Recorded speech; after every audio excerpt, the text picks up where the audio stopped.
vacinas? Ou porque existem pessoas que acreditam em teorias da conspiração, como a de que a Terra é plana? Realmente é assustador. Hoje, com tantas informações, ainda tem pessoas que acreditam em fake news. Mas isso, na verdade, tem uma raiz histórica, porque muitas vezes a ciência ela foi mal explicada ou inacessível para a população.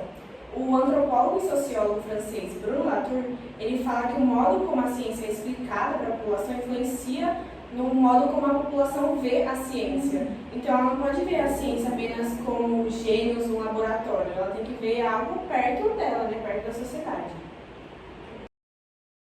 Hoje, no Vozes Agora, vamos falar sobre a divulgação científica, o que ela é, qual a sua importância para a sociedade e quem a faz. Olá, sejam bem-vindos a mais um programa. Eu sou a Letícia Gomes e estamos aqui com algumas convidadas muito especiais. Temos a comunicadora científica Mirela Tavares, temos a estudante Rafaela Gasparito, da Universidade do Brasil, temos a cientista Manoele Silva e a historiadora Luana Gomes. Você aí de casa está curioso, o que é divulgação científica? Você pode nos falar? Posso. Divulgação científica é basicamente tornar o conhecimento produzido na ciência acessível a todas as pessoas. Traduzir algo que é técnico para uma linguagem que qualquer um entenda. Karl Popper, por exemplo, dizia que a ciência só avança quando é colocada à prova publicamente, ou seja, ela precisa estar aberta ao debate, inclusive com o público leigo. Exatamente. Comunicar, educar e explicar, isso não significa simplificar as coisas, mas sim tornar claro, porque o conhecimento só é útil se ele é compreendido. Por exemplo, o historiador Peter Burkel, ele destaca como a circulação do saber entre diferentes grupos sociais sempre foi decisiva para o processo cultural e científico. Muito interessante. Exatamente. Sem isso, a ciência vira algo distante. E isso é perigoso.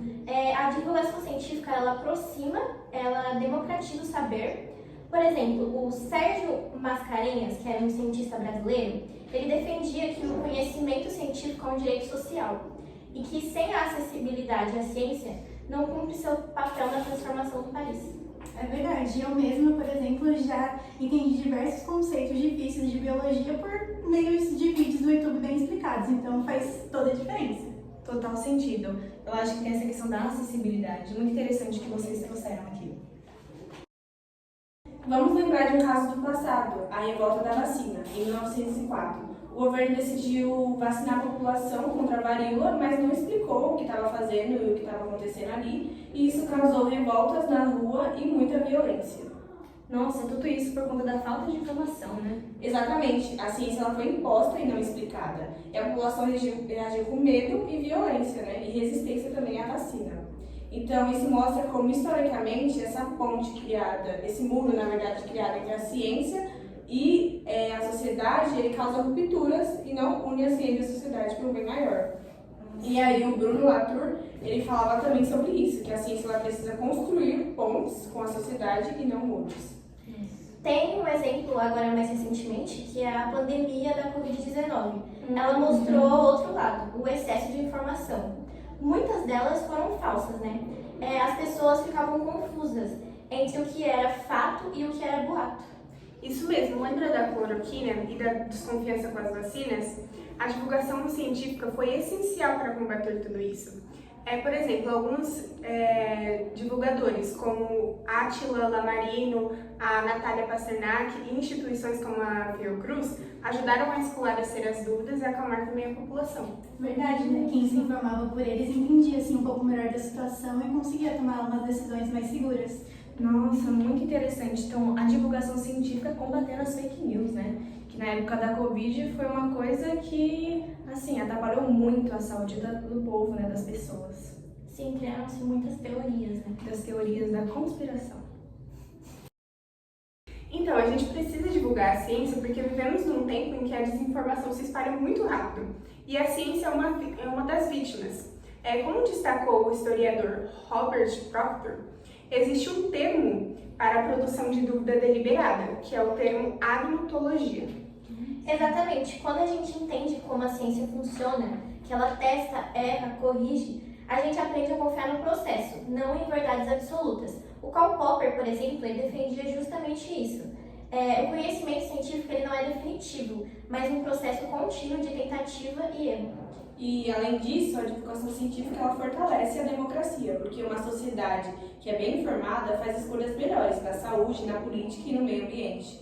E como Robert K. Merton dizia, a ciência ela deve seguir princípios como ceticismo organizado e universalismo. Ou seja, o conhecimento ele deve ser acessível para todos e questionado por todos.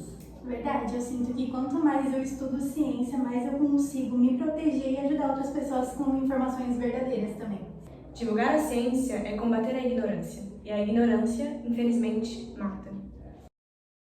E conversando com as minhas convidadas de hoje, eu descobri que a divulgação científica não é feita apenas por cientistas. Existem outros meios em que ela pode acontecer. Sim, as instituições têm um papel grande na divulgação científica. Instituições como Fiocruz, Butantan, universidades públicas como a USP produzem conteúdo, organizam eventos e publicam pesquisas de forma acessível.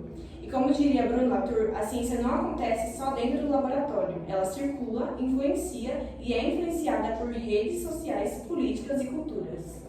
Exatamente, tem muitas plataformas jornalísticas, como a revista FAPESP, o jornal da USP e a agência Boring, que também traduzem ciência para o grande público. O Sérgio Mascarenhas, ele ressaltava a importância dessas instituições para levar a ciência à população e combater o negacionismo.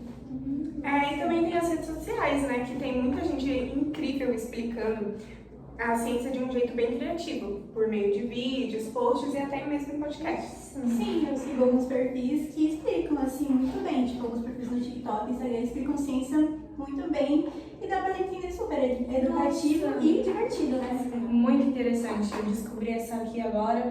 Então, existem várias formas. Tem as formas mais clássicas e as mais atuais, né? Nas redes sociais que estão dominando o mundo. E também, como eu disse antes, né, como as redes sociais ajudam a divulgar e tal, a divulgação também pode vir por meios diferentes, como textos, tirinhas, exposições em museus, jogos educativos e até oficinas em escolas. Exatamente, o importante é pensar no público, né? Usar linguagem simples, visual atrativo e responder dúvidas reais. Assim como Karl Popper, ele dizia que o conhecimento só é científico se puder ser compartilhado, criticado e melhorado por todos, né? Nossa, então quer dizer que não é só você traduzir o que está dizer o que está no artigo científico, né? Você tem que traduzir, transformar numa forma que as pessoas entendam, né? Que conversem com as pessoas. Muito interessante essa questão da inclusão da sociedade. Isso. Então, a gente pode concluir que a história mostra que quando a ciência se afasta das pessoas, as pessoas se afastam da ciência. O Bruno Latour alertava sobre isso. A ciência ela precisa ser uma construção coletiva e não uma imposição distante. Exatamente. Quando a ciência ela é bem explicada, ela salva vidas, né? Como a gente viu durante a pandemia do Covid-19. O Sérgio Mascarenhas, que é um cientista brasileiro, ele dizia que comunicar a ciência é tão importante quanto produzi-la. E também inspira, né? Faz a gente querer pesquisar mais, aprender e entender o mundo melhor. Sim, mas é importante lembrar que a divulgação científica não é um bônus. É uma ferramenta essencial para construir uma sociedade mais justa, saudável e crítica. Como dizia Robert Mentor, a ciência é um bem político e precisa ser compartilhada com responsabilidade. Então, o que você pode fazer? Siga páginas confiáveis, compartilhe o conhecimento e divulgue a ciência de verdade. Porque conhecimento bom é conhecimento que chega a todo mundo.